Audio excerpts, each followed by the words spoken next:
Bonjour, bienvenue à tous au Printemps de l'économie et bienvenue dans cette table ronde qui est née de la lecture d'une interview du président de Total Energy il y a quelques mois et qui m'a interpellée, qui nous a interpellés aussi au Printemps de l'économie. Patrick Pouyanné disait: qui sommes-nous pour dire aux Chinois, pardon, mais vous n'avez plus le droit de climatiser? On explique aux pays émergents, vous avez trouvé vos ressources trop tard, vous allez les laisser dans le sol et vous allez rester pauvres. La sobriété doit-elle s'appliquer donc à tous de la même façon? Les énergies fossiles doivent-elles abandonner les investissements, les cultures qui utilisent trop d'engrais, les élevages producteurs de gaz à effet de serre? Alors, pour y répondre, nous allons partir dans plusieurs endroits de la planète pendant une heure pour discuter de l'avenir de ces pays qui cherchent à sortir la tête de l'eau, qui souffrent des conséquences de la guerre en Ukraine, qui souffrent du réchauffement climatique, de l'inflation et à qui nous demandons encore plus d'efforts. Nous sommes donc avec Christine Cabassé qui est à ma droite. Bonjour madame. Vous êtes géographe, docteur en géographie, auteur d'ouvrages, membre de l'Institut de recherche sur l'Asie du Sud-Est contemporaine. Et pour les étudiants, je précise que madame Cabassé va commencer à donner des cours à Sciences Po de Lille et à la Cato de Lille. Maëku Kijian, bonjour. Vous êtes Bonjour. responsable plaidoyer de WAN, l'ONG qui lutte contre l'extrême pauvreté. Et puis nous sommes donc en visioconférence depuis Dakar. Avec nous, Mamadou Falkan. Bonjour. Est-ce que vous nous entendez bien? Bonjour. Bonjour à vous. Vous êtes le conseiller énergie du président du Sénégal, Macky Sall. Et puis depuis le Cameroun, bonjour à vous, Victorien Mba. Victorien, est-ce que vous m'entendez? Oui, bonjour. Bonjour, vous êtes de l'ONG APED, appui pour Je vous la... le souhaite très bien, Madame Tassa. Très bien. Appui pour la protection de l'environnement et le développement. On parlera avec vous gestion durable des cultures et des droits de l'homme. Tous les quatre, je vais vous donner quelques minutes pour vous exprimer, pour exprimer votre point de vue sur la question. Et puis, on va entamer assez vite un débat avec les jeunes qui sont dans la salle et avec les personnes qui peuvent nous envoyer leurs questions sur le live tweet Printemps de l'écho. On va commencer avec vous, si vous voulez bien, Monsieur Mamadou Falkan. Si vous êtes invité aujourd'hui, c'est parce qu'au moment où on se parle, on parle aussi réduction des énergies fossiles, le Sénégal développe son offre de gaz naturel liquéfié. Ça intéresse fortement l'Europe. Vous êtes très, très aimé en ce moment. L'Europe qui cherche un remplaçant au gaz russe. Est-ce que vous pouvez nous exposer ce que représentent les champs gaziers que vous êtes en train d'exploiter avec la Mauritanie, s'il vous plaît? Merci Madame Tassa, ravi de vous rejoindre dans cette émission. Je commencerai d'abord par camper le contexte au niveau africain et au niveau mondial. En Afrique, 640 millions d'Africains n'ont pas accès à l'électricité. Donc, il faut noter ces chiffres qui est très important et près de 930 millions d'Africains n'ont pas également accès au combustible de cuisson propre.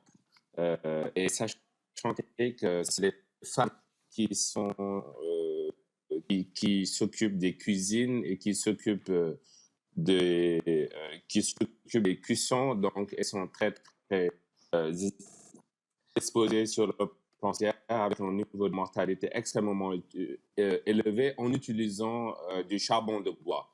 Dans le contexte où le Sénégal a découvert depuis 2015 900 milliards de mètres cubes de gaz, qui représentent à peu près 30 trillions de cubic feet, et où nous avons deux champs gaziers très importants, un qui s'appelle GTA Grand Tortue Ahmeyim, qui est en mer et qui est un gisement que nous partageons avec la Mauritanie, qui va entrer en production fin 2023 pour un volume de 2,5 millions de tonnes chaque année et qui devra augmenter à 5 millions de tonnes par année à partir de 2027 et ensuite 10 millions de tonnes à partir de 2030. Donc, vous avez la compagnie britannique BP qui est l'opérateur et cela représente pour nous une très, très belle opportunité pour engranger des recettes, mais surtout contribuer dans l'offre mondiale de gaz GNL, sachant qu'évidemment, on est dans un contexte où les Européens cherchent d'autres sources d'approvisionnement de gaz, sachant que l'Europe importe 45%, importait jusque-là 45% de son gaz à partir de la Russie, ce qui représenterait autour de 50 millions de tonnes par année.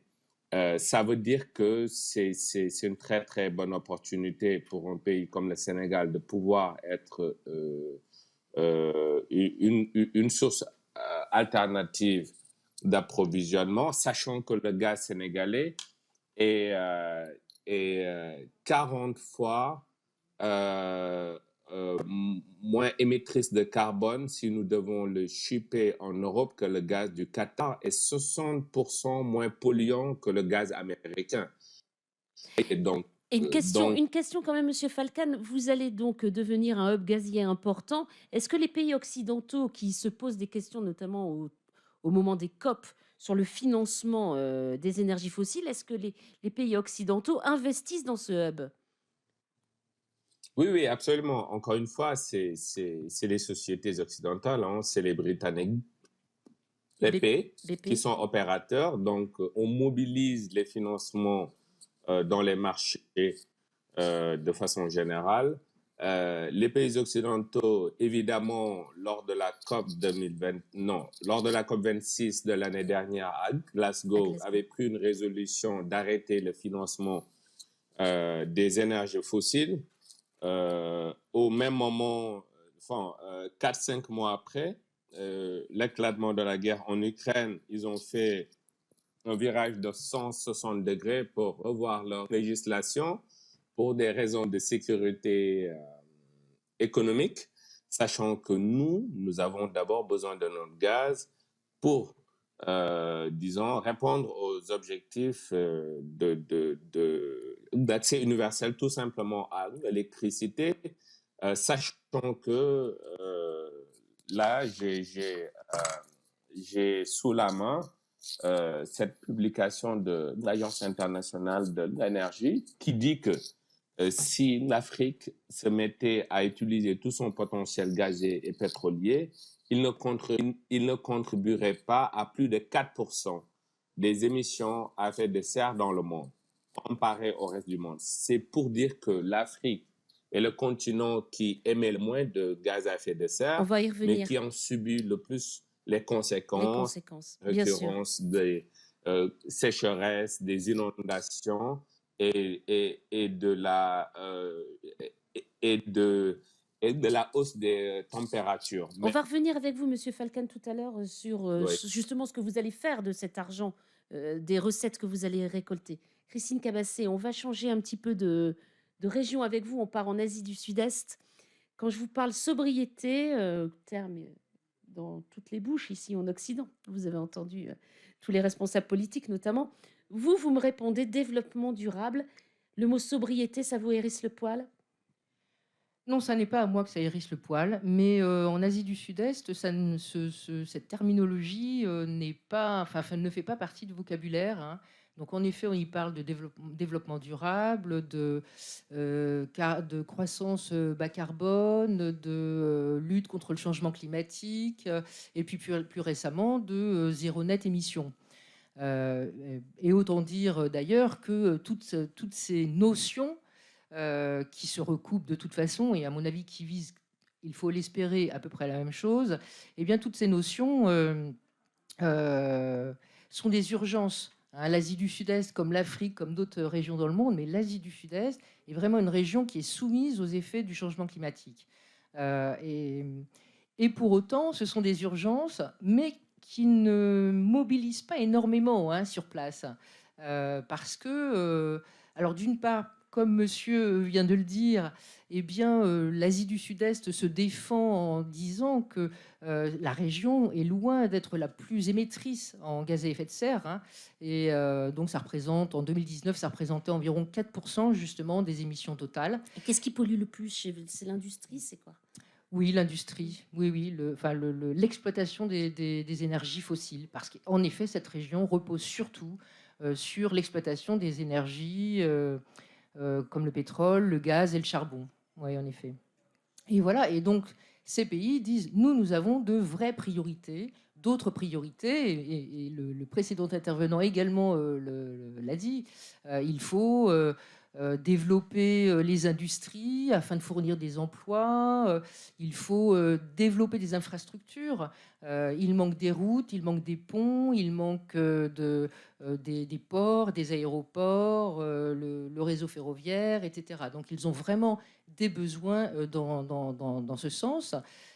Est-ce que vous avez un exemple? Vous revenez de Thaïlande, Mhm. vous étiez basé en Thaïlande. Oui. Est-ce que vous avez des exemples à nous donner Sur les investissements, sur que veulent-ils développer aujourd'hui? Oui, c'est ça. En fait, c'est ça. C'est-à-dire que oui, alors le réseau routier est très développé, les industries. En fait, c'est vraiment ça, les priorités sur place. Mais si je peux me permettre, justement, j'apporte aussi un petit bémol par rapport, et en revenant d'ailleurs sur le terme sobriété. C'est-à-dire que les pays d'Asie du Sud-Est, alors là je parle en général, et bien sûr, comme tout ce qui est général, il faudrait évidemment nuancer. Bon, j'espère que j'aurai l'occasion de nuancer ensuite.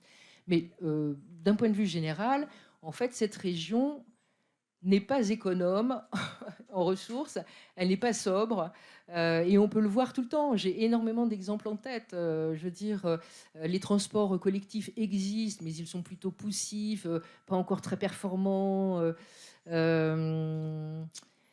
L'expansion urbaine s'est faite d'une façon, on parle même d'explosion urbaine, enfin ça a été absolument incroyable dans les 30 dernières années, qui était un développement urbain beaucoup plus subi qu'aménagé, planifié. Et en fait, si vous voulez, les plans qui sont faits localement, les plans d'urbanisme, sont toujours là pour rattraper finalement ce qui a déjà été fait, c'est-à-dire pour entériner ce qui a été fait. Donc il y a toujours une course comme ça contre la montre, et même en retard de la montre d'ailleurs. Et on prend, si on prend aussi les classes riches, parce qu'évidemment dans tous ces pays-là, il y a des classes riches, qui ne sont pas non plus économes, qui sont même très consommatrices, hein, avec des voyages en avion, mais très réguliers, pour passer le week-end dans une autre capitale de la région ou ailleurs. Voilà. Donc il y a, à mon sens, à la fois de réels besoins d'investissement, d'infrastructures, et en même temps des choix qui sont faits et qui ne correspondent pas aux enjeux climatiques actuels. Merci beaucoup, on va y revenir évidemment. Victoria Mba, au Cameroun, quelles sont les répercussions de l'inflation, les répercussions de la guerre en Ukraine et comment y répondez-vous aujourd'hui? Oui, Bénédicte, bonjour et bonjour à tout le monde. Il faut clairement dire qu'au niveau local, les répercussions de la guerre en Ukraine se font ressentir de façon palpable parce que le coût de vie qui a complètement doublé en termes de prix, les marchés qui sont devenus trop chers, euh, au niveau des ménages, ça se ressent de façon palpable. On ne peut plus faire son marché avec 10 000, 5 000 francs CFA comme ça se faisait il y a de cela 1 an ou bien 6 mois ou 2 ans.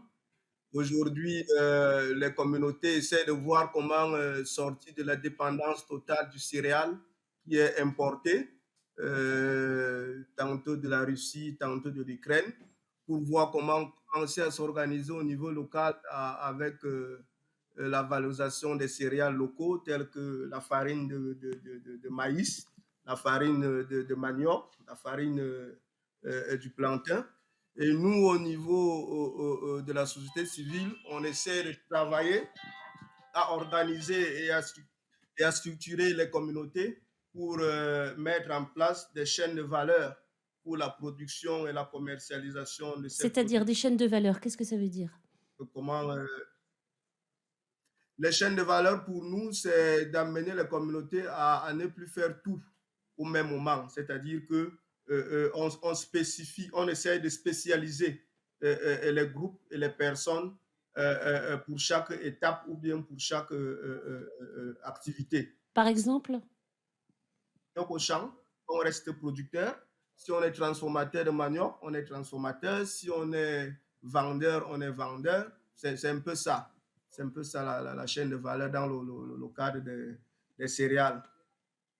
Il y a un autre volet qui concerne aussi la durabilité dont nous travaillons. Ça a un lien avec les agro-industries, que ce soit les mines, les agro-industries au niveau du palmier à huile, de l'EVA.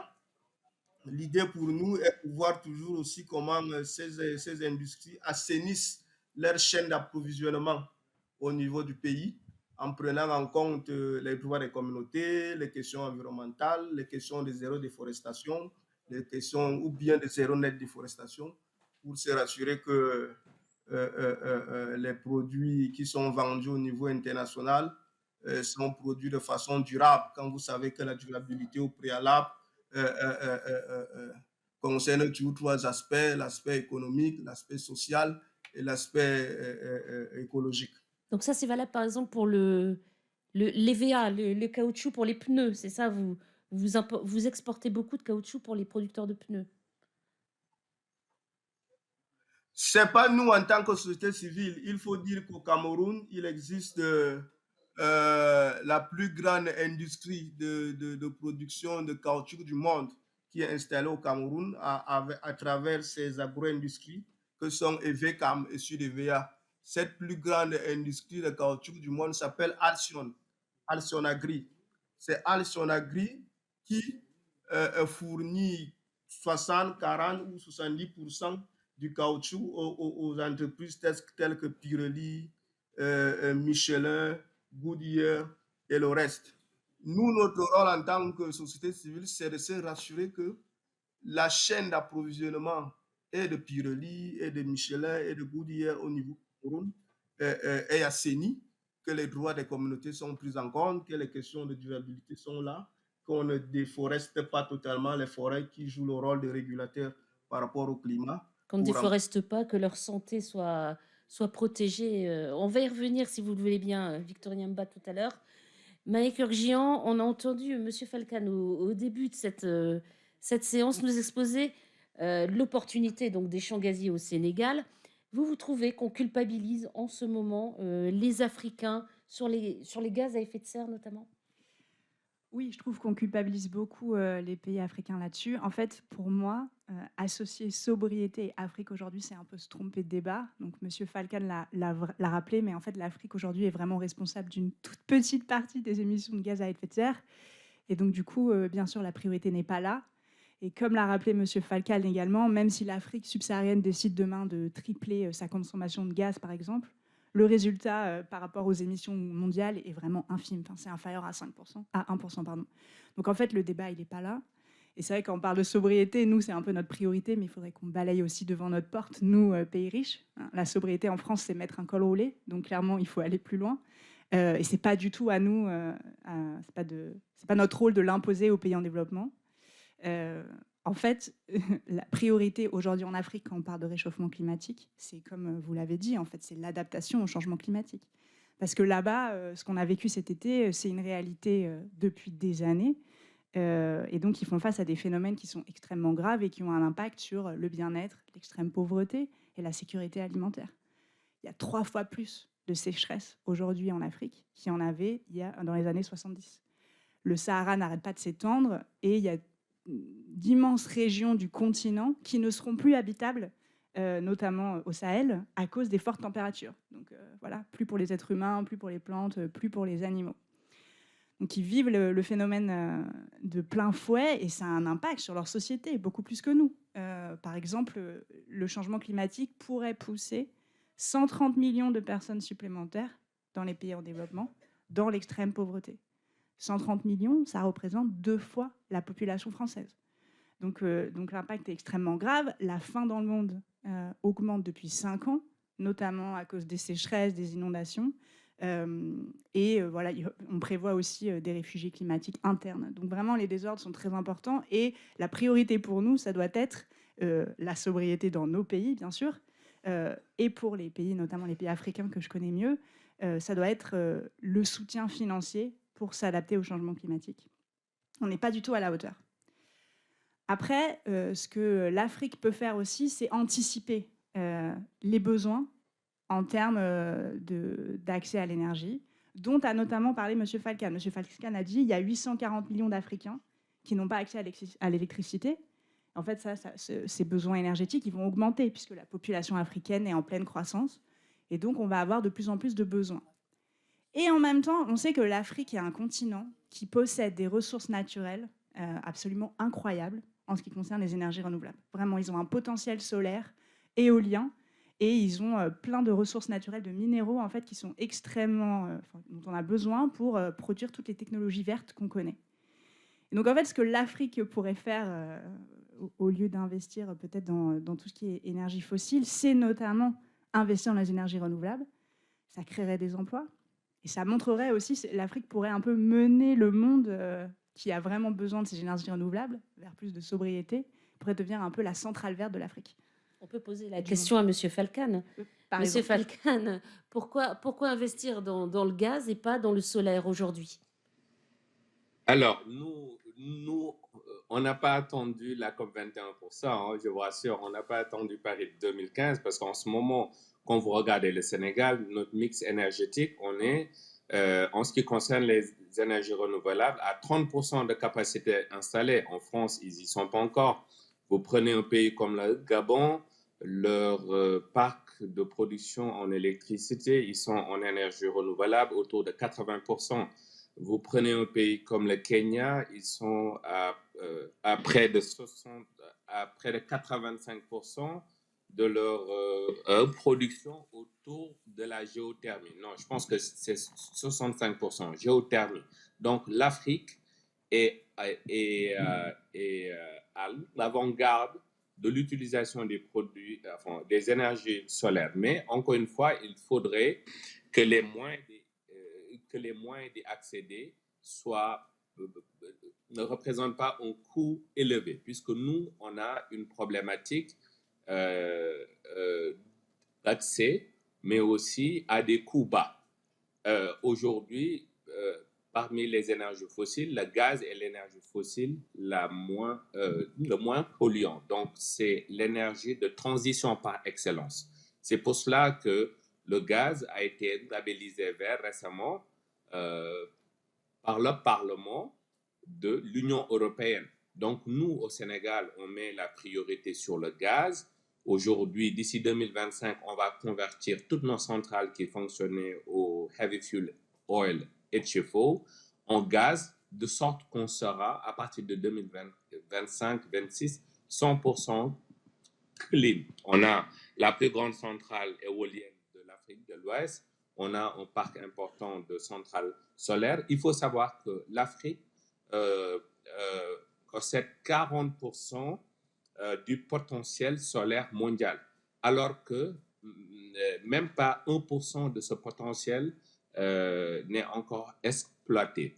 Et comme celle qui vient de dire de l'ONG One, que la problématique tourne autour de l'adaptation. Donc, qui parle de ça parle d'accompagnement financier, d'accès à des ressources à bas coût, et une technologie à très bas coût, puisque lors de la COP21 de Copenhague en 2009, les pays industrialisés s'étaient engagés à alimenter le fonds d'adaptation climatique pour l'Afrique à hauteur de 10 milliards de dollars par an.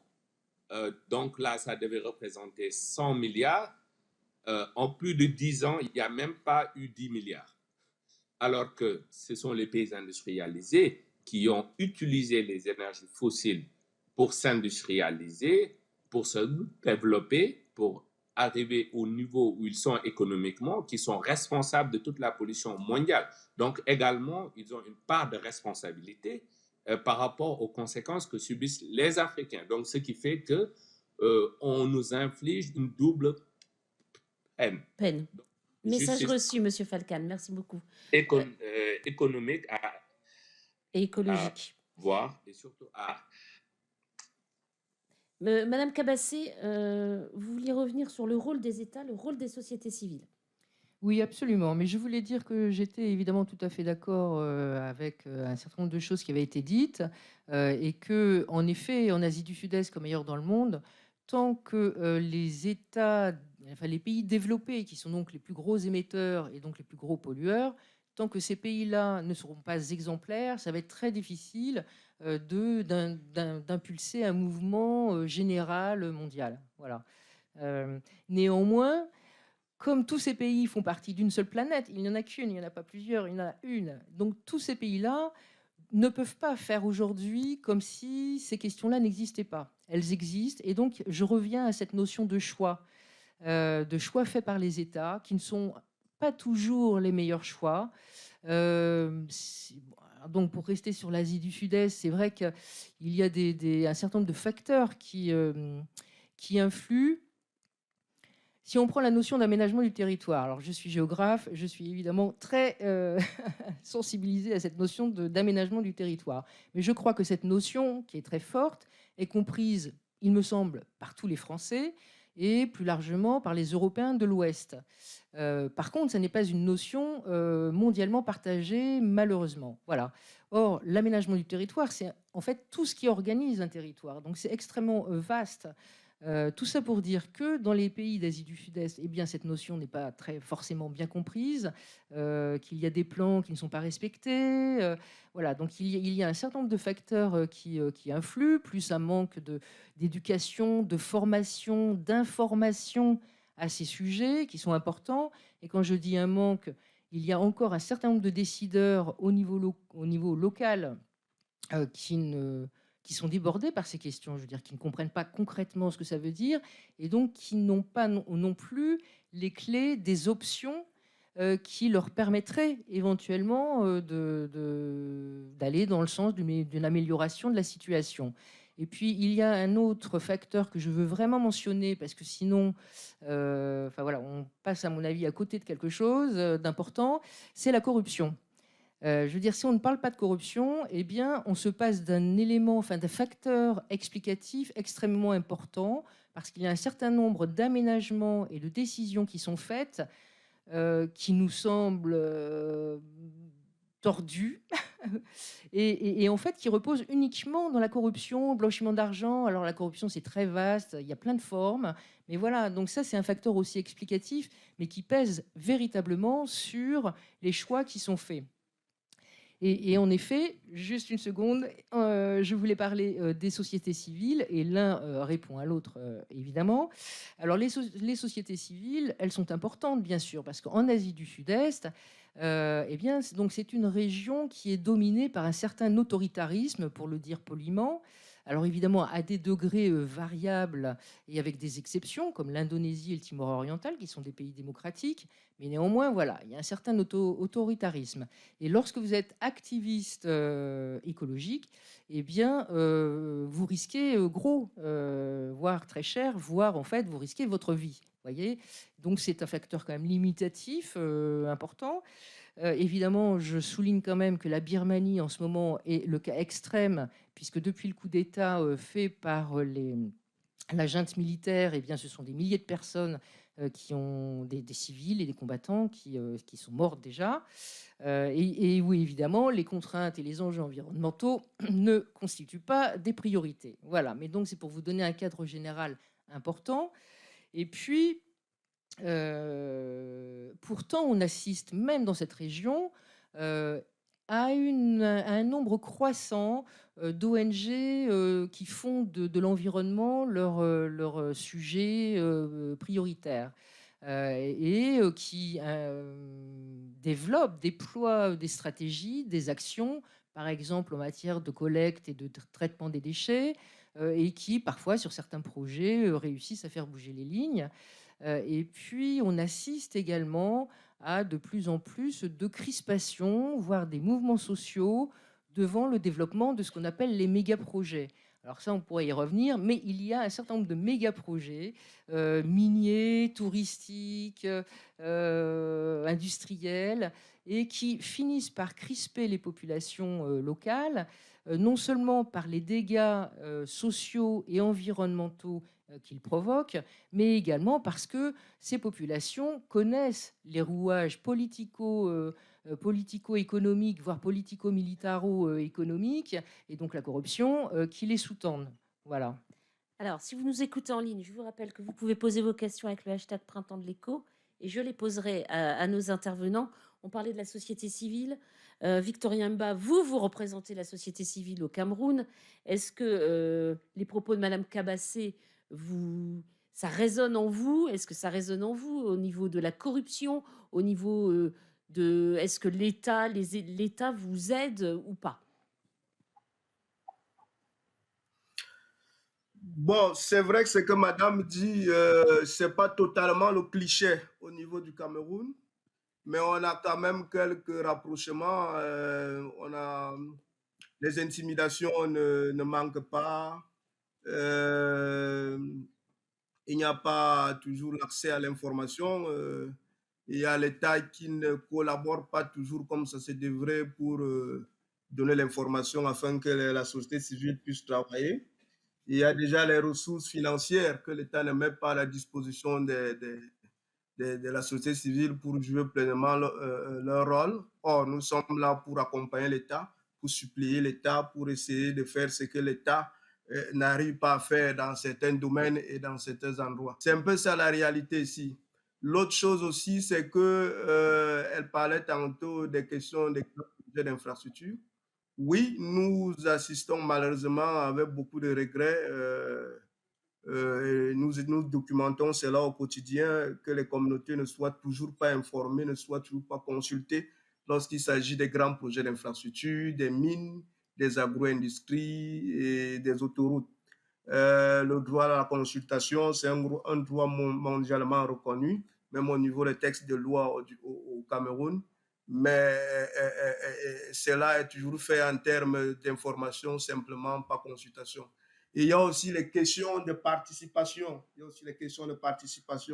Qui parle au nom de qui? Est-ce que celui qui va parler au nom des communautés est représentatif? Est-ce qu'il est légitime?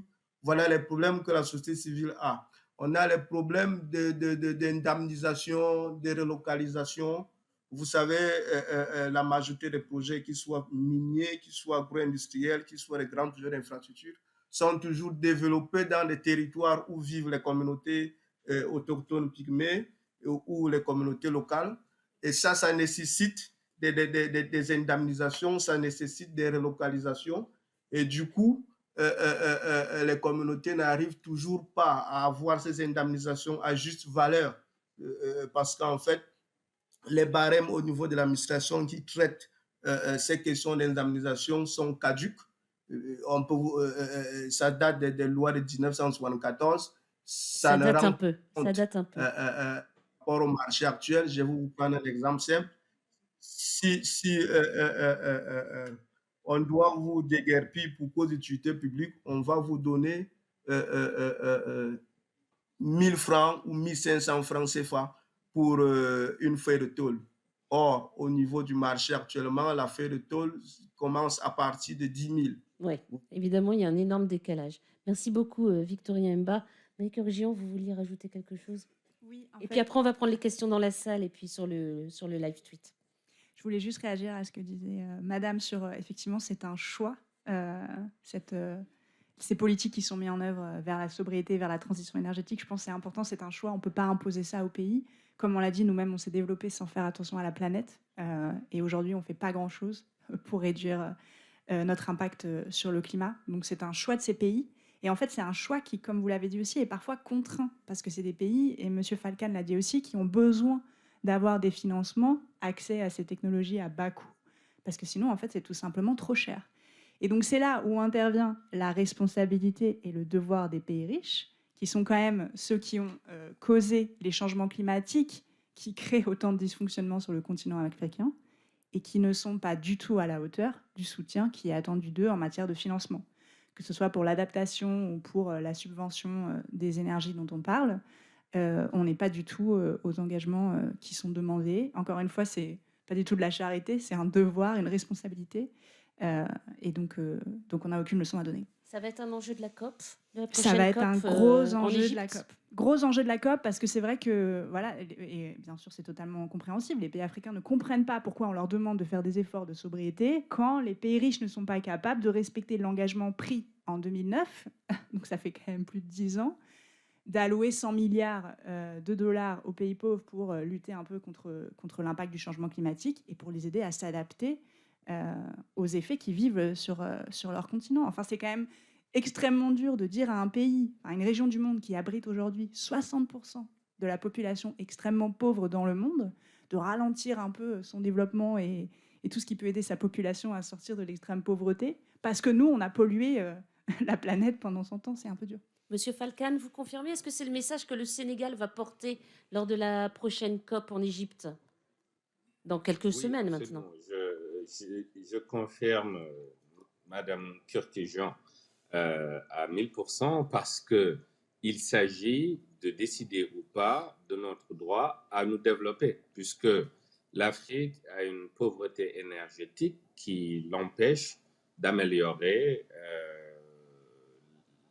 le niveau de vie de ces populations.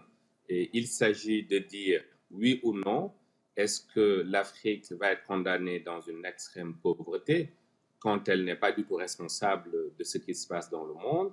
C'est l'Afrique est dans une démarche de trouver des solutions communes à l'impact climatique. Mais qu'est-ce que vous allez demander exactement? Qu'est-ce que le Sénégal va demander? Qu'est-ce que M. Macky Sall va demander aux pays occidentaux? Continuer le financement des énergies fossiles, notamment le gaz, des énergies fossiles, notamment le gaz, parce que nous considérons que aujourd'hui, le potentiel énergétique africain est complètement sous-exploité et cela contribue et cela représente une belle opportunité en termes de croissance des entreprises européennes, puisque aujourd'hui, ils ont même cette technologie-là. Donc, sur le plan économique, ça va être un cercle vicieux. Et le gaz, tous les experts l'ont prouvé, c'est l'énergie de transition. Donc, nous, on va se focaliser sur le maintien de financement des projets gaziers afin que l'Afrique puisse réduire sa pauvreté et sa dépendance énergétique, mais surtout s'industrialiser. Monsieur Mba, les enjeux de la COP, pour vous aussi, ça vous parle? Vous avez un message là-dessus? Oui, nous, notre message simple, il consiste à dire dans la même lancée que M. Fall, demander réparation, demander des financements pour l'adaptation, mais aussi amener les pays industrialisés à faire pression sur nos États pour réformer les politiques qui encadrent la forêt, en fait. Parce que c'est ça aussi le problème au niveau communautaire. La COP ou bien le mécanisme RED a toujours été vu au niveau local comme une opportunité de développement.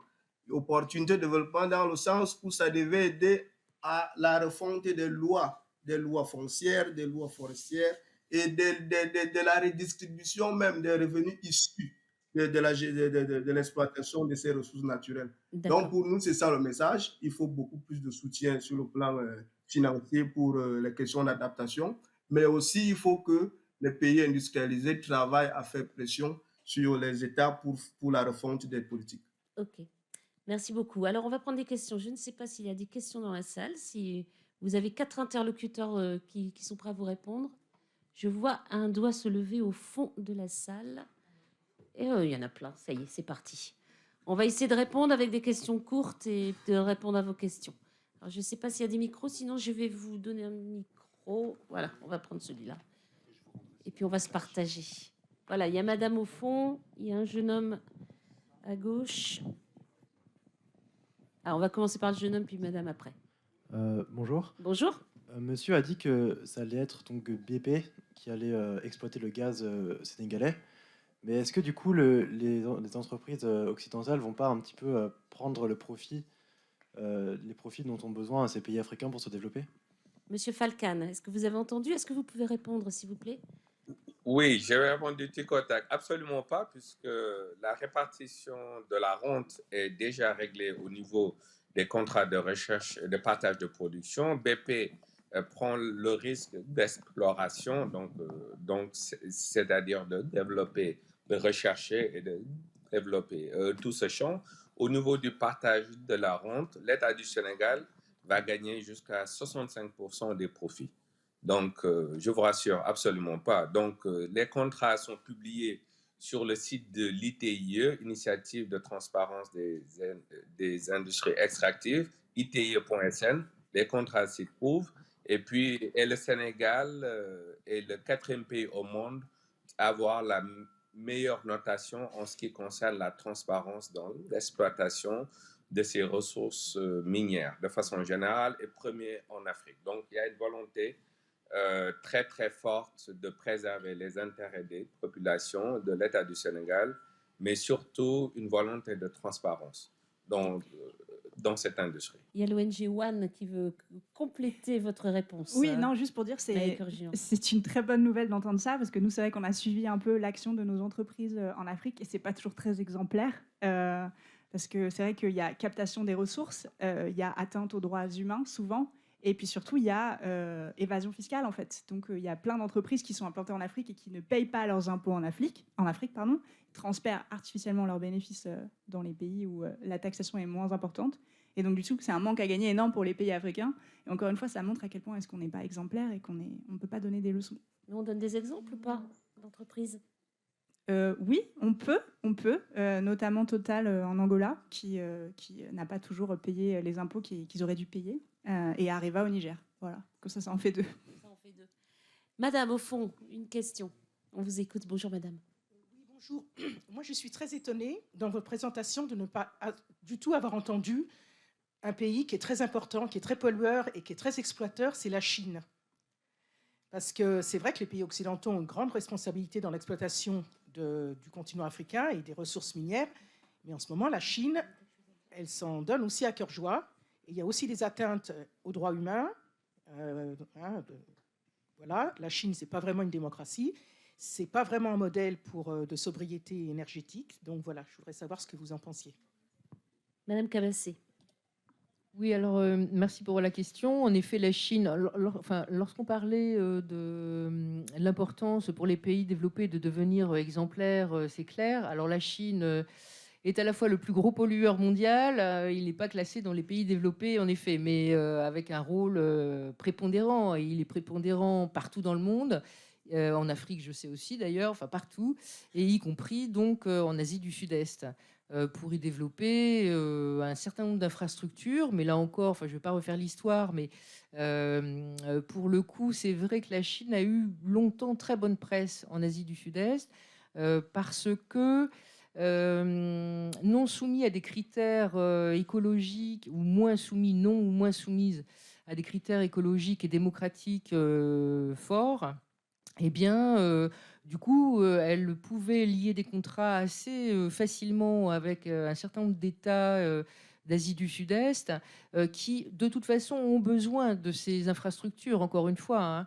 Alors que, justement, des pays européens ou l'Australie, qui est évidemment un voisin très présent dans la région aussi, ont des critères importants. Enfin, je veux dire, la démocratie et les enjeux écologiques constituent des critères importants. Voilà, mais au-delà des infrastructures, il y a aussi un intérêt, un appétit de la Chine, on le sait, pour l'exploitation des ressources naturelles. Mais ça change aussi. Je crois que c'est lors d'un grand sommet, c'était l'an dernier, la Chine a dit qu'elle refuserait dorénavant de financer des centrales qui fonctionnent avec des énergies fossiles. Voilà. Donc ça rebat les cartes aussi dans la région. Hein. Madame Cargian. Non, et juste sur la Chine, vous avez complètement raison. En fait, c'est un des acteurs qui participe totalement à ça. Donc c'est vraiment pays occidentaux et pays émergents de manière générale. Mais en fait, la Chine a aussi été là et a offert des financements aux pays africains avec des contreparties qu'on connaît et qui ne sont pas du tout soutenues par notre ONG. Mais elle a été là où les pays occidentaux, pour le coup, n'étaient pas là. Enfin, on n'a pas aussi, ça montre aussi qu'on n'a pas été exemplaires et qu'on n'a pas été là pour soutenir ces pays-là et qui se sont tournés vers d'autres acteurs. Donc encore une fois, c'est de notre faute aussi. Est-ce que je peux ajouter? Parce que donc c'est la même réflexion. Hein. C'est-à-dire que comme les pays développés au pourtour ou à distance d'ailleurs de l'Asie du Sud-Est n'ont pas été très emballés par le soutien au développement des pays d'Asie du Sud-Est, que ces pays donc se sont tournés vers la Chine. Et, euh, et voilà, mais on observe, enfin, notamment sur deux pays sur lesquels je travaille depuis fort longtemps, donc c'est l'Indonésie et le Timor oriental, et la Thaïlande plus récemment, eh bien on observe un changement là, mais récent, hein, dans les 2 dernières années, surtout avec une plus grande présence à la fois alors de l'Australie, c'est certain, des États-Unis et de l'Europe. L'Europe avec elle a, la stratégie Indo-Pacifique, enfin, elle a lancé la stratégie Indo-Pacifique. Voilà, il y a un certain nombre d'encadrements et de stratégies qui permet finalement aux grandes puissances, aux grandes régions développées de revenir finalement comme des partenaires, qui essayent de revenir comme des partenaires de premier plan à la région. Monsieur Falcane, est-ce que chez vous au Sénégal, les investissements chinois sont verts? Alors, les investissements chinois sont plus dans les infrastructures, moins dans les ressources minérales. Donc, dans le secteur minier, nous avons plus les Canadiens, les Australiens et les Canadiens, et un peu de Sud-Africains. Donc, dans l'industrie extractive, on n'a pas vraiment les Chinois. On les a surtout dans les infrastructures. Et effectivement, ils viennent avec des mécanismes et des solutions de financement qui sont plus adaptés à nos besoins économiques. Là où, par exemple, les agences de crédit occidentales notent nos pays avec des risques extrêmement élevés, qui renchérit le coût des financements pour des remboursements sur 10 ans, 15 ans, ce que nos économies ne peuvent pas supporter. Les Chinois, ils viennent avec de gros montants et des taux concessionnels, moins de 2%, pour des remboursements de 40 ans, 50 ans, 60 ans. Donc, alors que ça, les pays occidentaux, ils peuvent le faire, mais ils sont dans les dogmes des marchés qui veulent voir le risque partout. Alors que quand vous regardez dans le budget des États africains, le premier poste de budget, c'est le remboursement du service de la dette. Ça veut dire, est-ce que vous savez que quasiment 90% des pays africains n'ont jamais été en défaut dans le remboursement de leurs dettes publiques depuis au moins 30 ans, 40 ans. Donc, ce risque-là, il n'est pas réel. Donc, sur ça, les Occidentaux, il faut qu'ils revoient leur mécanisme de financement, qu'ils s'adaptent à ça et qu'ils changent également leur lentille, la façon dont ils voient ce continent qui est vibrant, qui est dynamique et qui veut se développer et qui n'est plus dans des relations de dépendance avec qui que ce soit aujourd'hui. L'Afrique s'ouvre au monde entier. Il faudrait que les pays occidentaux sachent que le monde est devenu multipolaire, quoi, et s'adapter. Monsieur Mba, au Cameroun, même question. Je pense que vous vouliez réagir aussi là-dessus sur le rôle de la Chine. Oui, Bénédicte, ce qu'il faut dire ici au Cameroun, c'est que les Chinois sont présents dans pas mal de domaines, le domaine l'agroalimentaire, les industries extractives, les grands projets d'infrastructure.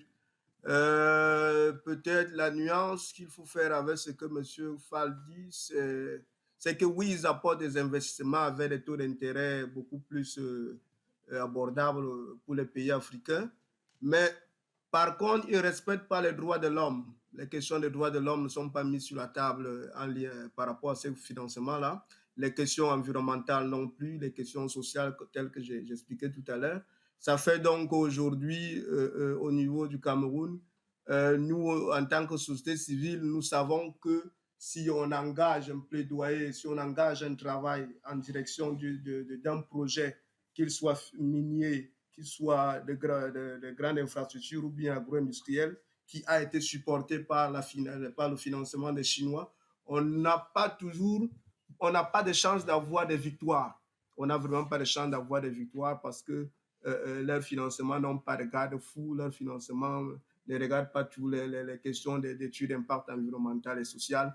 Et ça n'aide pas les communautés. Il y a dans la mine semi-mécanisée à l'est du Cameroun, ils ont totalement pollué tout un grand cours d'eau qu'on appelle la KDI, c'est dans le département du même nom.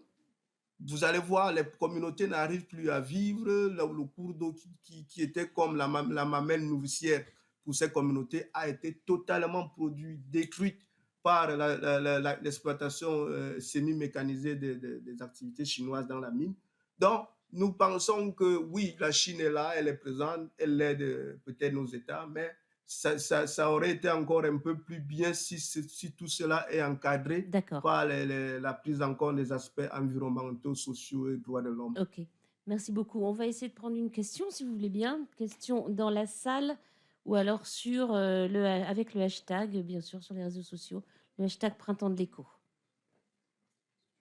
Madame. Bonjour. J'avais une question, je voulais revenir sur tous les aspects coopération internationale et savoir si vous aviez des axes de progrès sur comment on fait payer le coût de la transition, de la sobriété à des pays comme la Chine ou aux pays en voie de développement. Parce que je me dis, comme vous l'aviez dit tout à l'heure, on ne peut pas leur imposer ce coût-là alors que ce sont nous, pays occidentaux, qui avons participé grandement à ces coûts énergétiques. Et c'est nous, à nous que ça nous impose la sobriété.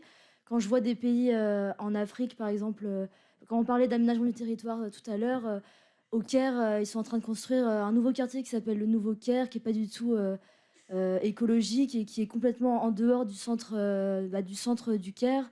Vous parlez de l'Indonésie. Eux, ils ont d'autres objectifs. Ils ont déplacé leur capitale sur l'île de Bornéo et ça implique aussi des coûts écologiques. Mais en même temps, on ne peut pas leur en vouloir. Donc, je me demandais...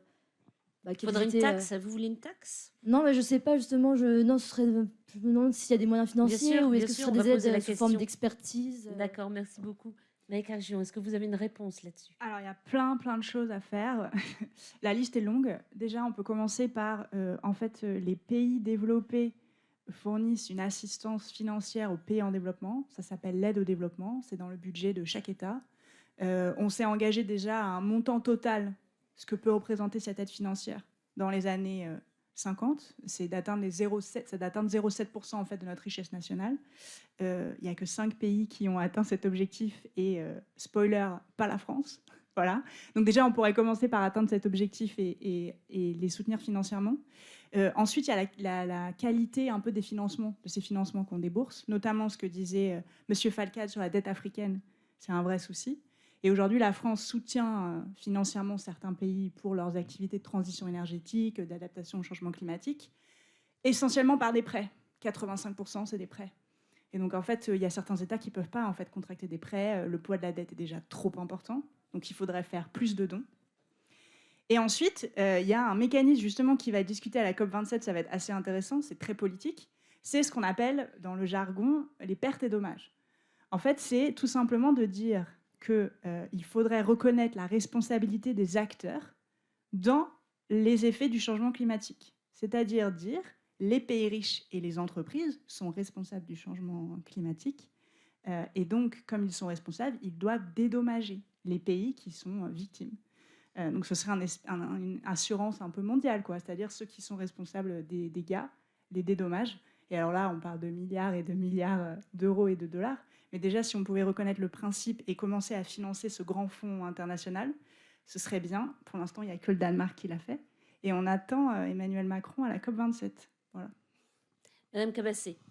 Oui, puisque vous parliez de Jakarta, alors en effet, la ville Jakarta, 35 millions d'habitants, va rester là où elle est, c'est-à-dire à l'extrême ouest de l'île de Java, sur la côte nord, et avec tous les travers qu'on lui connaît, trop de voitures, trop d'infrastructures, d'immeubles, de shopping malls, trop de tout, hein, voilà. Et surtout menacée, en effet, par des facteurs climatiques. Donc la capitale déménage, en effet, à Bornéo, dans la partie indonésienne de Bornéo, en espérant que la situation, enfin a priori les promesses de l'État indonésien enfin les promesses, ou en tout cas les visées sont d'en faire une capitale exemplaire. Donc très bien, à voir. Mais si vous voulez, c'est sans vouloir vraiment toujours regarder la même ligne, mais vous dites ça n'est pas à eux de payer le déménagement de la capitale. Oui et non, c'est-à-dire qu'en effet, les changements climatiques, le fond du changement climatique, évidemment, c'est pas forcément l'Indonésie, c'est vraiment mondial. Et en même temps, là, on revient au problème de choix. C'est-à-dire que il y a un problème de subsidence, par exemple, hein. C'est-à-dire que les sols s'enfoncent, les sols de la baie de Jakarta s'enfoncent, et donc ce qui occasionne très régulièrement des grands épisodes d'inondation. Pourquoi? Alors, il y a plein de raisons, mais une des raisons, c'est parce que tous les immeubles pompent de l'eau dans les nappes phréatiques. Alors, si vous avez un sol meuble, et donc il y a un phénomène naturel de toute façon de subsidence, mais si vous ajoutez le pompage de l'eau par tous ces immeubles, en plus qui sont des gros immeubles, eh bien, à force, oui, vous avez votre sol qui baisse, mais de façon prodigieuse, je veux dire 10 cm par an. Voilà. Donc, c'est pour ça que je reviens toujours au choix. Et pourtant, je dis ça. En fait, j'ai pas le temps de développer, mais en fait, Mais j'aime vous bien allez vous parler après. Pardon, j'aime bien parler de gouvernance normalement. Parce que je pense que c'est un maître mot, c'est-à-dire qu'il y a plusieurs facteurs qui régissent l'organisation des sociétés. Il y a les normes, évidemment, c'est important les normes, mais lorsqu'elles existent et elles ne sont pas respectées, c'est un problème. Mais il y a aussi la gouvernance, c'est-à-dire qui est aux commandes et comment est-ce qu'ils s'entourent pour prendre des choix. Voilà. Alors, le président actuel, Joko Widodo, a fait beaucoup depuis qu'il est arrivé au pouvoir, hein. C'est avec lui qu'on a eu le premier métro de Jakarta, mais moi j'en entends parler depuis 90. Vous voyez? Donc enfin voilà, c'est pour ça que je reviens là-dessus et j'ai pas le temps de développer davantage. Mais vous allez vous parler juste après. Je voulais juste donner la parole à Monsieur Falcane qui voulait revenir sur la Chine. Monsieur Falcane. Oui, alors sur ça, je voulais juste apporter une précision par rapport à la relation entre la Chine et l'Afrique en ce qui concerne les investissements dans l'industrie ou dans les industries extractives. Vous savez, il y a certaines choses, c'est la responsabilité pure et simple de nos États. Et quand on dit de nos États, de nos gouvernants, à s'assurer de la protection des communautés par rapport aux impacts environnementaux et sociaux. Par exemple, n'importe quel État qui, parce qu'il est extrêmement faible sur ses exigences en termes de gouvernance, permet à des compagnies étrangères, quelle que soit leur nationalité, que ce soit chinoise ou autre pays, à venir piller, à venir au passage déstructurer l'organisation sociale, l'organisation familiale de communautés qui sont implantées depuis des siècles, qui ont cet équilibre, cette symbiose, cette harmonie avec leur propre nature, ces gouvernants sont les premiers responsables. Et ça, c'est à l'opinion africaine de prendre ça en charge et d'arrêter de se lamenter à l'extérieur. C'est des problèmes qu'il faut régler en interne, se battre pour que n'importe quelle compagnie étrangère ne vienne piller en laissant derrière eux des paysages lunaires catastrophiques. Donc ça, c'est la responsabilité des Africains de se battre pour imposer cela à leur gouvernement. Personne ne le fera à leur place. Monsieur Falcane, merci beaucoup. Je vais prendre juste la dernière question qui est sur le hashtag Printemps de l'écho. Je vais m'adresser à Madame Cabassé. On nous demande, alors vous nous parliez de l'Indonésie, on nous demande s'il y a vraiment un investissement en termes de recherche et de formation, en termes de compétences. En Indonésie? Oui. En Indonésie, oui. D'ailleurs, en fait, comme dans les autres pays, bon, à des degrés très divers, hein, parce que, en fait, quand on parle des PED de l'Asie du Sud-Est, en fait, il y a toute une gradation, hein. Mais donc, sur le plan de l'Indonésie, pour lequel l'Indonésie, oui, il y a de la recherche et développement, de la formation, mais avec, je dirais, j'ai deux remarques là-dessus. D'une part, Très courte parce que très courte, oui. Donc c'est un pays qui a eu un passé tumultueux et dictatorial, voilà, et que en période de dictature, eh bien, ça n'est jamais bon pour l'éducation, voilà. Donc, et deuxième remarque, il y a donc depuis 98, le pays a fait d'énormes progrès. Effectivement, l'éducation est meilleure dans les universités, mais on remarque un contraste entre Jakarta, avec un Jakarta, Yogyakarta. Bon, il y a un certain nombre d'universités qui sortent du lot, par exemple. Et puis, c'est un archipel très étendu, avec beaucoup d'îles, où là, les formations sont beaucoup plus aléatoires. Voilà. Merci beaucoup, merci à tous. Bon, on va continuer un petit peu la discussion, si vous le voulez, avec les gens qui sont dans l'amphithéâtre. Et puis, on va laisser la parole à la prochaine session. Merci beaucoup à tous les 4.